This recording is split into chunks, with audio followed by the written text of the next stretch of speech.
เป็นคนจนต้องสู้ทนต้องอดกันเพื่อให้เราพ้นความจนจึงต้องอดทนต่อไปเมื่อที่ไหลลงมามันคือคำลาความจนฉันคือหนึ่งคนที่อดทนมานานหลายปีอาจจะมีเรื่องราวดีๆมาบ้างอย่ามัวแต่เรื่องงานจงจำไว้ให้ขึ้นใจคงไม่มีใครที่ได้มาด้วยการไม่ทำอะไรจงก้าวต่อไปความฝันต้องเป็นความจริงขอฝากเพลงนี้ถึงผู้ใช้แรงงานให้เป็นกำลังหัวใจจงก้าวต่อไปในวันที่เราล้มลงขอฝากเพลงนี้ถึงพี่น้องกรรมกรให้เป็นกำลังหัวใจถ้าเป็นพี่น้องไตเดินทางมาจากราชานขอขอบพระคุณถึงพี่น้องชาวไทยที่มีน้ำใจให้เรามานานถ้าไม่รำคาญกับผมคงอยู่อีกนานหาดยานเหินเย่เขามาบ่มีสาวปีอำไปหันมีโลดกาเหมือนเจิงเปิ้นขี่ก็อย่าใจเล็กพอวันหนึ่ง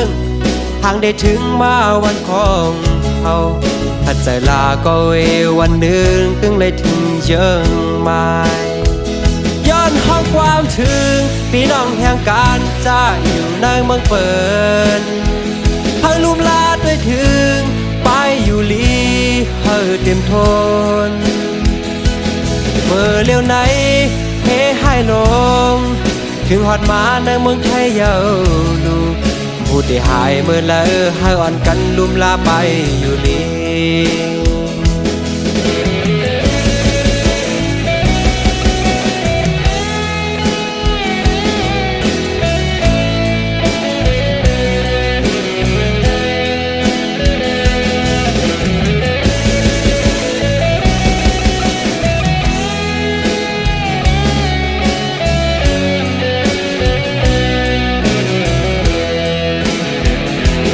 อาจจะมี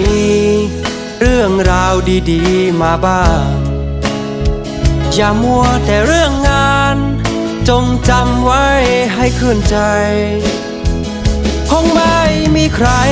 ที่ได้มาด้วยการไม่ทำอะไรจงก้าวต่อไปความฝันต้องเป็นความจริงขอฝากเพลงนี้ถึงผู้ใช้แรงงานให้เป็นกำลังหัวใจจงก้าวต่อไปในวันที่เราล้มลงขอฝากเพลงนี้ถึงพี่น้องกรรมกรให้เป็นกำลังหัวใจถ้าเป็นพี่น้องไตเดินทางมาจากราชานขอขอบพระคุณถึงพี่น้องชาวไทยที่มีน้ำใจให้เรามานานถ้าไม่รำคาญกับผมคงอยู่อีกนานหาดยานเหินเย่เขามาบ่มีสาวปีอำไปหันมี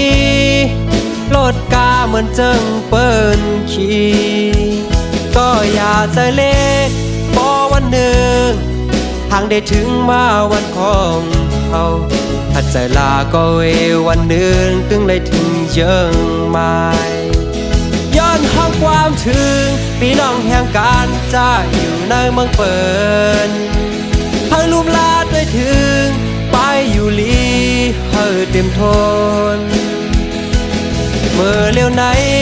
เฮให้ลงถึงหอดมาในเมืองไทยเยาลูผู้ที่หายเมื่อแล้วให้อ่อนกันลุ่มลาไปอยู่ลี